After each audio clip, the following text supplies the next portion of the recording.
la mort c'est une réalité. Et Jésus le sait. Il ne donne pas de certitude à ses disciples. Plutôt, il les invite à prendre la mort comme une réalité qui est toujours là, parce qu'il leur annonce sa propre mort.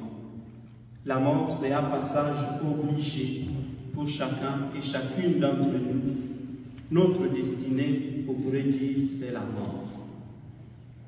Et Jésus partage notre condition humaine parce qu'il sait que la mort fait mal. Et en cela, il commence par préparer ses disciples. Et surtout, la mort d'un proche. Jésus lui-même, nous le lisons dans l'évangile de Saint Jean, Dieu, mais dans sa condition humaine, la mort l'a aussi touché. Et en fait, la mort, ou bien les morts, ne se ressemblent pas. On peut dire qu'il y a mort et mort. Parce qu'on attend que les gens meurent par-ci, par-là, dans la guerre. Mais on croit que ce sont des morts. Mais quand il y a un proche, c'est différent. Différente devant la mort. Il y a des morts qui sont plus douloureuses que d'autres. Et surtout, des morts qui sont brutales ou rapides ou qu'on dit des morts inopinées. Et ça n'est qu'une aujourd'hui. Dans la scène de l'Écriture, nous le voyons clairement.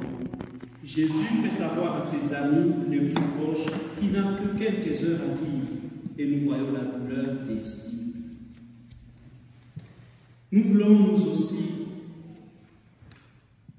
avoir cette compassion avec la famille qui aujourd'hui pleure, un ami, un père, un proche et parent. Imaginez leur choc, leur perplexité, leur chagrin.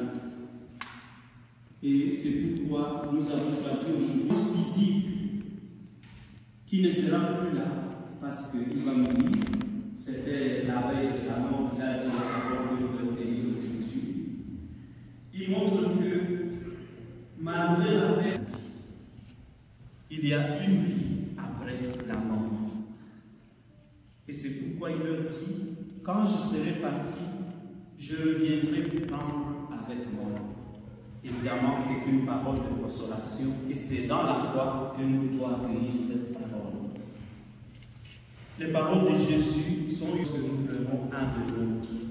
Même si nous avons peur de la mort, parce que la mort, il faut l'avouer, c'est un pays inconnu. Que personne ne vous dise ou ne vous trompe qui peut bien parler de la mort. Ça, même un grand consoler les autres. Et donc, la mort, c'est une réalité. Parce qu'on ne sait pas réellement où va celui qui est décédé. C'est donc dans la lumière de Jésus et que Jésus l'accompagne dans ce passage. Et c'est au nom de cette foi que nous sommes rassemblés ici. Parce que nous savons que Jésus est là. Dans ce moment difficile, il a déjà accompagné notre frère, notre père qui nous a précédés. Jésus sait que nous connaissons de nombreux chagrins par la mort nous touche de plus près. Il sympathise avec nous. Mais tout en sympathisant avec nous, il nous invite à avoir confiance. Et c'est pourquoi il dit à ses disciples, ne laissez pas vos cœurs se troubler.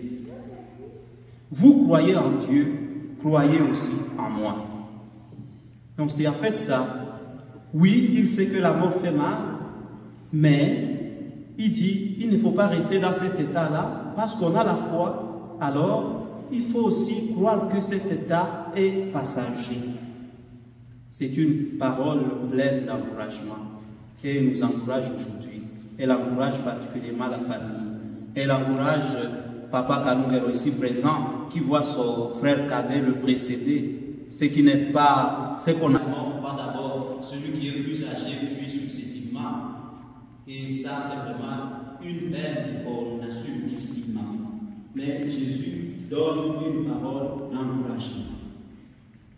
Chers frères et sœurs, lorsque nous avons l'impression que toutes sortes de choses vont contre nous, lorsque nous avons l'impression que nous n'avons plus rien à faire, ne nous sentons pas abandonnés. Jésus est là à nos côtés, et même à l'heure de notre mort, il sera toujours là. Rappelons-nous qu'il a promis revenu. Et nous aussi, même si nous avons des corps périssables, parce que c'est une réalité, et jour nous devrions quitter nos corps, comme on l'a dit, nous avons une autre destinée. Nous avons une destinée qui est meilleure plus que ce que nous traversons aujourd'hui. Notre avenir reste toujours ouvert dans le Christ et dans la foi à la vie nouvelle. Et c'est pourquoi la célébration des funérailles d'un proche, c'est toujours une occasion pour nous. Parce que comme je le disais au début de ma méditation, quand c'est la mort d'un autre que nous attendons de loin, ça passe bien vite. Mais quand c'est la mort d'un proche, ça ne passe jamais. Et donc aussi, quand nous célébrons la mort d'un proche, de penser à notre propre mort. Parce que nous avons une expérience de quelqu'un avec qui nous avons vécu et qui n'est plus là. Ce qui nous rappelle que nous aussi, un jour, nous ne serons plus là. Donc c'est l'occasion aussi à nous aujourd'hui de penser à notre mort parce que lui a fini son passage. Et c'est à nous les vivants que nous devons nous adresser mutuellement. Notre devoir pour lui, c'est de prier pour que ce passage soit aisé. Mais pour nous, nous avons encore à faire dans cette vie. Jésus a dit qu'il partait nous préparer une place dans cette maison. Il y a de nombreuses demeures. C'est-à-dire que chacun y entre à son tour. Chacun y a une place. On ne se bouscule pas pour y entrer, en tout cas pas pour mourir, on ne peut pas se bousculer, à moins qu'on décide de mettre fin à sa vie. Et donc, s'il y a de nombreuses demeures dans la maison du Père, ça veut dire que c'est une maison de cohabitation pacifique. On y trouve la paix. Chacun y trouve sa demeure de paix. On se repose. Et nous maintenant qui vivons encore. Est-ce que nous sommes vraiment capables de vivre la cohabitation entre nous, comme ceux qui nous ont précédés, nous leur souhaitons toujours le repos? Est-ce que nous pouvons nous souhaiter le repos quand nous sommes encore vivants? Nous habitons des appartements et des rivalités. Dieu, lui, nous réserve une maison où tous peuvent se sentir à l'aise et où chacun est respecté pour ce qu'il est. Il accueille toutes ces créatures dans leur diversité. Il les rassemble à une communion d'échange. Avons-nous suffisamment confiance à Dieu pour croire cela? Croyons-nous vraiment à ce que Jésus dit, qu'il est la résurrection et la vie? Croire à Jésus, c'est croire qu'il est mort et ressuscité. Croire qu'il y a une vie après la mort. C'est croire que Jésus nous attend dans notre vie et qu'il nous y accueille. Dès lors, la mort ne doit plus nous effrayer. Au contraire, puisque la vie éternelle existe, notre devoir aujourd'hui, c'est de chercher à prendre le chemin de la vie. Prendre le chemin de la vie sans plus attendre. Mais quel est ce chemin? Thomas a demandé, mais montre-nous le chemin. Comment pouvons-nous découvrir le chemin? Qu'est-ce qui va nous aider à trouver ce chemin au jour le jour, pas seulement à l'heure de notre mort? Jésus dit, je suis le chemin, la vérité et la vie. Chers frères et sœurs, pour finir, ayons à cœur que le chemin dont parle Jésus, c'est le chemin de l'amour inconditionnel. C'est le seul commandement qu'il nous a laissé. Il n'y en a pas deux. Aimez-vous les uns les autres comme je vous ai aimé. Et il n'y a pas d'autre chemin que celui-là, l'amour. Et au début de cette célébration, quand Serge disait le mot de la famille, il a référé à l'évangile de Matthieu, et cet évangile qui est bien connu, et qui retrace justement ce sur quoi nous serons jugés au dernier jour, l'amour. On ne nous demandera pas, vous avez été à la messe combien de fois, vous avez prié combien de fois, vous avez fait non. C'est au fond sur l'amour que nous serons jugés. Et c'est ce que dit ces gens de la croix. À la fin de notre vie, au soir de notre vie, nous serons jugés sur l'amour. Et le pape François ajoute, nous serons jugés sur l'amour concret, pas l'amour abstrait, sur l'amour concret pour le prochain à difficulté. Et si je reprends justement les paroles que Serge a prononcées ici tantôt, c'est cela, l'amour concret. J'avais faim et vous m'avez donné à manger, j'étais nu et vous êtes venu m'habillais, j'étais malade, vous m'avez visité. C'est au fond sur cela que nous serons jugés les derniers jours. Alors, chacun et chacune d'entre nous peut se demander s'il est sur le bon chemin, ces chemins de l'amour concret. Pour finir, prions ensemble. Seigneur, nous nous demandons souvent quel chemin prendre dans la vie. Donne-nous la confiance de toujours nous tourner vers toi pour être guidés. Et quel que soit le chemin que nous choisissons, fais que nous essayions toujours de vivre de ton commandement d'amour. Que cette Eucharistie que nous célébrons pour le repos de l'âme de Papa Kalungero Emmanuel lui obtienne grâce devant toi, Seigneur, et qu'elle nous donne, à nous qui cheminons encore dans cette vie, la force d'espérer en l'assurance de la vie sans fin que tu nous promets. Amen. Seigneur, écoute-nous. Seigneur, exauce-nous.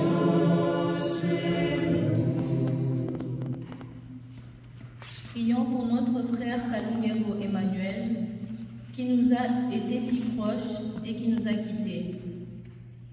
Seigneur, que le bien qu'il a fait porte ses fruits et se perpétue. Que le mal qu'il a pu faire lui soit pardonné et que son souvenir reste vivant dans nos cœurs. Nous t'en prions.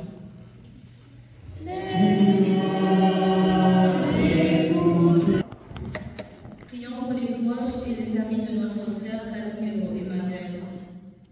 Seigneur, tu sais combien la mort de nos parents et de nos amis nous éprouve et nous remplit de tristesse. Accorde aux proches de Papa Emmanuel l'assurance de retrouver un jour celui qu'ils aiment et de vivre dans la fidélité de ton nom. Nous t'en supplions. Seigneur, écoute-nous. Seigneur, exauce-nous. Qui sont éprouvés par la mort et pour tous ceux qui souffrent de l'isolement et de la solitude. Donne-leur, Seigneur, de trouver sur leur route quelqu'un qui les soutienne. Seigneur, nous t'en prions. Seigneur, écoutez, exauce-nous. Ouvrons notre prière à la misère du monde et particulièrement à celle de notre pays, la RDC. Pour ceux qui sont écrasés par l'injustice, la violence et la guerre, pour ceux qui souffrent, pour ceux qui luttent, pour que leur dignité soit reconnue et respectée. Que Dieu aide tous les peuples à vivre la solidarité et le partage. Pour que la paix s'entende dans le monde et que l'Église progresse vers le monde. Nous t'en prions, Seigneur. Seigneur, écoutez-nous. Seigneur, exaucez-nous. Seigneur, ta bonté, les supplications que nous t'adressons pour nous-mêmes et pour le repos de Kalungero Emmanuel, toi qui vis et règnes pour les siècles des siècles. Amen.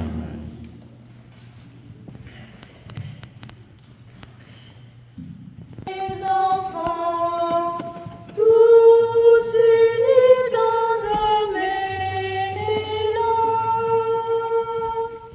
reçois l'offrande de tes enfants, tous unis dans un même élan.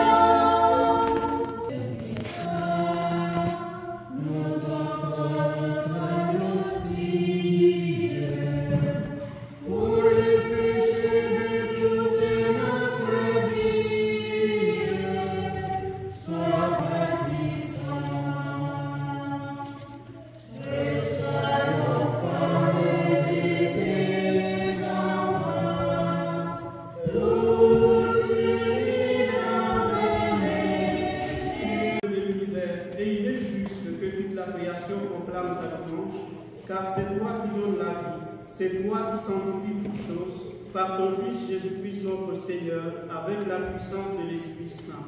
Et tu ne cesses de rassembler ton peuple, afin que, du levant au couchant du soleil, une offrande pure soit présentée à ton nom.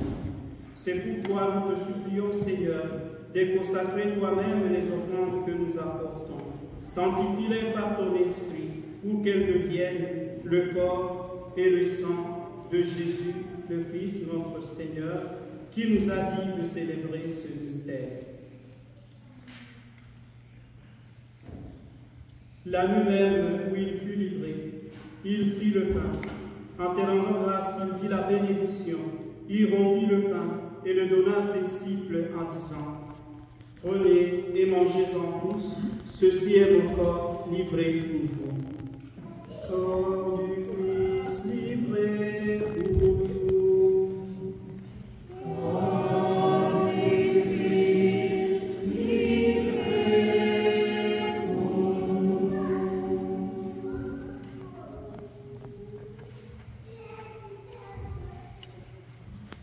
De même, après le repas, il prit la coupe.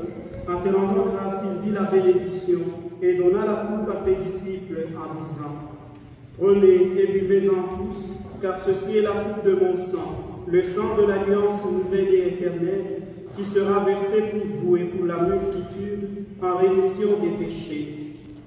Vous ferez cela en mémoire de moi. Sang du Christ versé pour vous. Sang du Christ versé pour vous.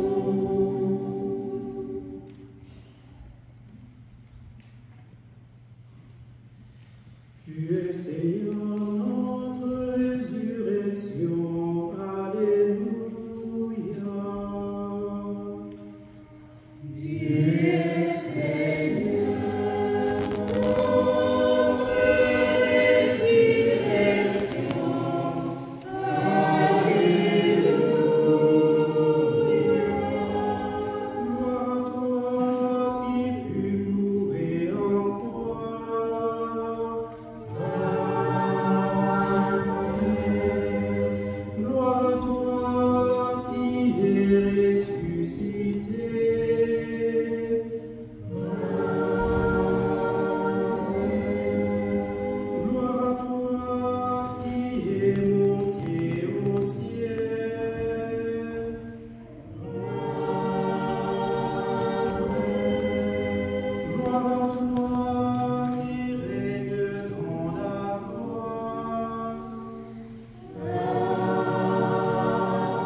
Celui qui a quitté ce monde en ces jours et que tu appelles auprès de toi. Puisqu'il a été uni à la mort de ton Fils, accorde-lui de participer à sa résurrection, le jour où le Christ ressuscitera dans la chair ceux qui sont morts et transformera nos pauvres corps à l'image de son corps glorieux. Souviens-toi aussi de nos frères et sœurs défunts, de tous les membres défunts de la famille Kalungero. Souviens-toi aussi de tous ceux qui ont quitté ce monde, toutes les victimes de la guerre en République démocratique du Congo et partout le monde. Et trouve grâce devant toi. En ta bienveillance, reçois-les dans ton royaume, où nous espérons être comblés de ta gloire, tous ensemble et pour l'éternité, quand tu essuieras toute larme de nos yeux, en te voyant, toi notre Dieu, tel que tu es, nous te serons semblables éternellement, et sans fin nous chanterons ta louange. Par le Christ notre Seigneur, par qui tu donnes au monde toute grâce et tout bien. Par lui, avec lui et en lui, à toi, Dieu le Père tout-puissant, Tout-Puissant, dans l'unité du Saint-Esprit, tout honneur et toute gloire, pour les siècles des siècles.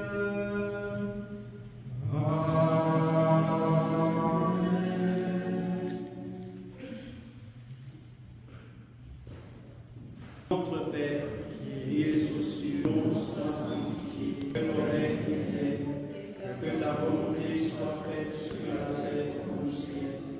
Donne-nous aujourd'hui notre pain de ce jour. Pardonne-nous nos offenses, comme nous pardonnons aussi à ceux qui nous ont offensés. Et ne nous laisse pas entrer à tentation, mais délivre-nous du mal.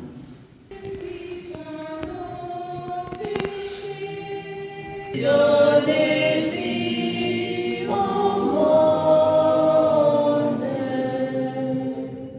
agneau de Dieu qui prend nos péchés, agneau de Dieu qui prend nos péchés, tu déchoues.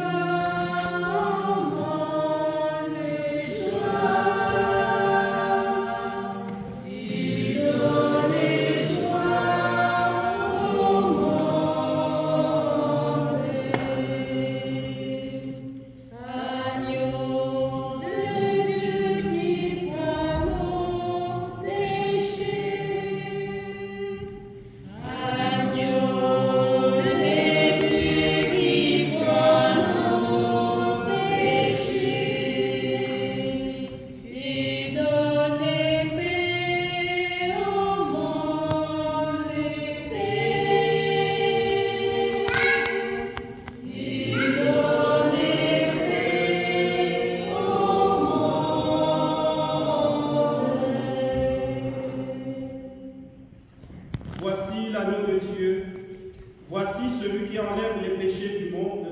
Heureuses les invités au repas des noces de l'agneau. Seigneur, je ne suis pas digne de te recevoir, mais dis seulement une parole et je serai. Que le corps et le sang du Christ nous gardent pour la vie éternelle. Amen. Donnez son amour, c'est le pain de l'amitié, le pain de Dieu. C'est mon corps, prenez et mangez.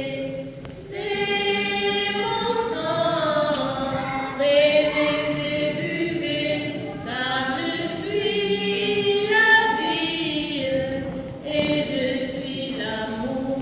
Ô Seigneur, emporte-nous dans ton amour. Le Seigneur nous a aimés comme on n'a jamais aimé. Il nous guide chaque jour comme une étoile dans la nuit. Quand nous partageons le pain, il nous donne son amour. C'est le pain de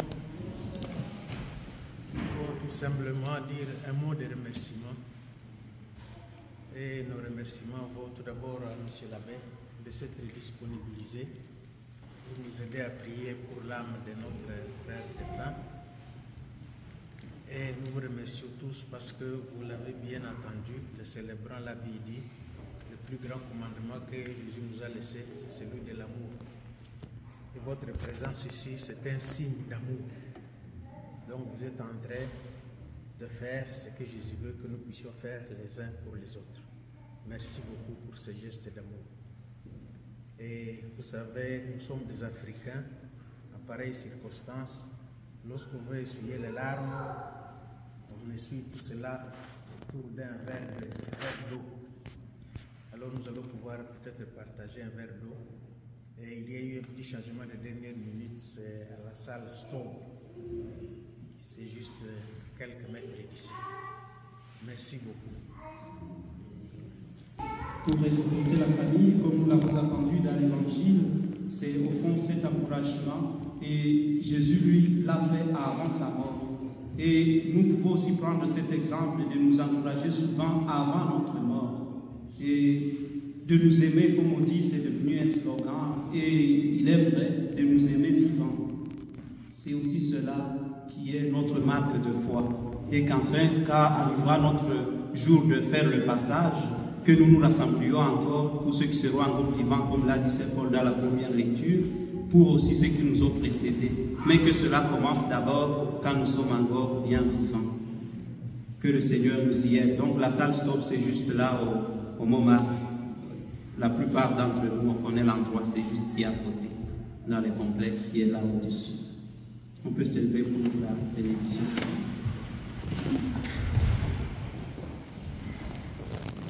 Le Seigneur soit avec vous.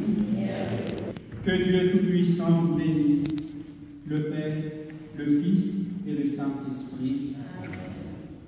Allez demeurer dans la paix du Christ.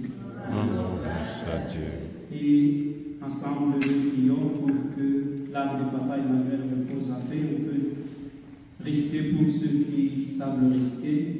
Je vous salue Marie, pour lui. Je vous salue Marie, pleine de grâce, le Seigneur est avec vous. Vous êtes bénie entre toutes les femmes, et Jésus, le fruit de vos entrailles, Sainte Marie, Mère de Dieu, et pour nous pauvres pécheurs, maintenant et à l'heure de notre mort. Donne-lui, Seigneur, le repos éternel, et que la lumière éternelle luise sur lui, qu'il repose en paix. Amen. Amen.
Montmartre.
Bonsoir à tout le monde.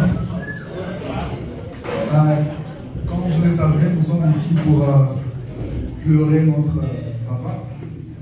Et nous allons commencer par une prière pour démarrer notre cérémonie de ce soir. Nous disons avant tout merci à tout le monde qui est là. Pour ceux qui sont venus de très loin. témoin, vous avez pris du temps, vous avez sacrifié ce que vous aviez à faire.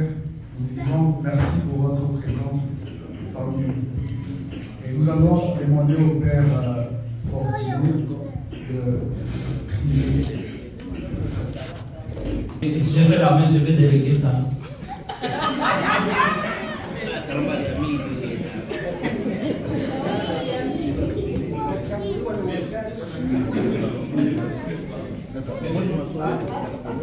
La pédagogie nous exige de ne pas montrer les dons publics.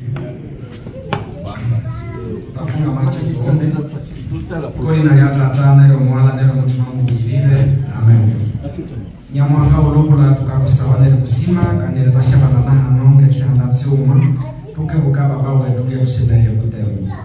Tukasabalitse hana tutulie nacho we mfariji we yusi tukasabana musi uko musiono wa 11 abo seba bele tusiana batakatifu busi abagwirire busi uzumude busi barayiherera bakashaya pole tsana na shangoleze tsana mukama tukakusima omuhu uyutsumuleo abatawete kukashaba omushonzela shawo nabali ate omuhu uyu bayakala nebisa na tutwabeli yao ngabutoyo makala akere kukolera omutima mumubere tuti amen. Tata mwana mutima mubirire amen. Avant de passer à la nourriture, je vous demanderai tous de nous lever pour 1 minute de silence.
Oui.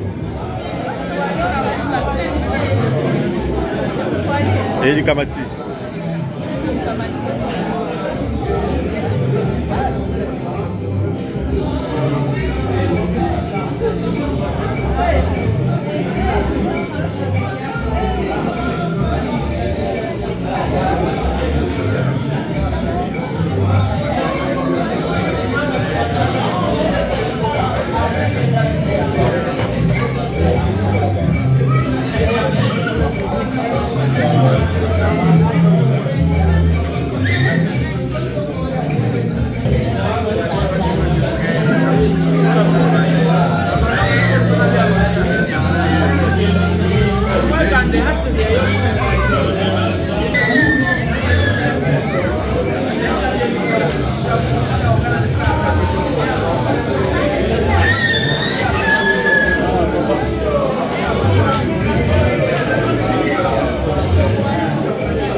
Non, non, non. Ça, c'est pour les enfants des militaires.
Surtout, et tout autre soutien, nous remercions beaucoup.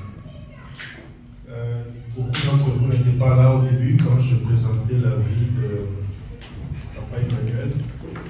Permettez que je prenne les papiers parce que 60 ans, je ne suis même pas peut-être encore à la moitié. Je vais essayer de lire brièvement. Alors pour ceux qui n'étaient pas là, Papa Emmanuel Kasereka Kalungero, qui est le petit frère de mon père qui est dans la salle, est né à Kiondo, en République démocratique du Congo, province du Nord Kivu, territoire de Beni, diocèse de Beni, le 5 avril 1962. Il nous quitte aujourd'hui à l'âge de 60 ans.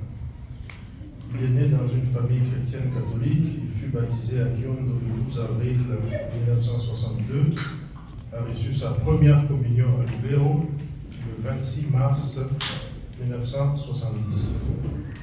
Sa confirmation à Moulou le 7 juin 1973 et son mariage religieux à la cathédrale Mater Ecclesia de Butembo le 8 décembre 1989 avec maman Elisabeth Mwakita qui est encore en vie. Il nous laisse donc une veuve avec 3 enfants et plusieurs petits-enfants. Il a eu la grâce de recevoir les signes religieux de son baptême le 7 novembre 2022 en l'église de la paroisse Oulema avant son ordination. En ce qui concerne ses études, il a obtenu son certificat d'études primaires à Lubero en 1973, son diplôme d'état d'études secondaires à l'Athénée de Butembo en 1980, son diplôme de gradué en sciences commerciales et options financières à l'IEC Kisangani en 1984. Sa vie professionnelle, 1984 à 1988, comptable à la Soteski Kisangani, 1989-1990, comptable à Capsal Woudou, 1991-2022, chef des services administratifs et financiers à l'ordonnance de Butembo. concernant sa maladie, il ne souffrait pas de quelconque maladie connue. Alors qu'il était en mission de service à Goma, il a commencé à se plaindre de sévères maux de tête accompagnés de convulsions. Il a alors été interné à l'hôpital In-Africa de Goma. Un scanner et une IRM fait alors ont révélé une hémorragie cérébrale, donc un AVC qu'il a rapidement emporté le 3 novembre 2022 vers 3 h du matin après une semaine seulement de maladie.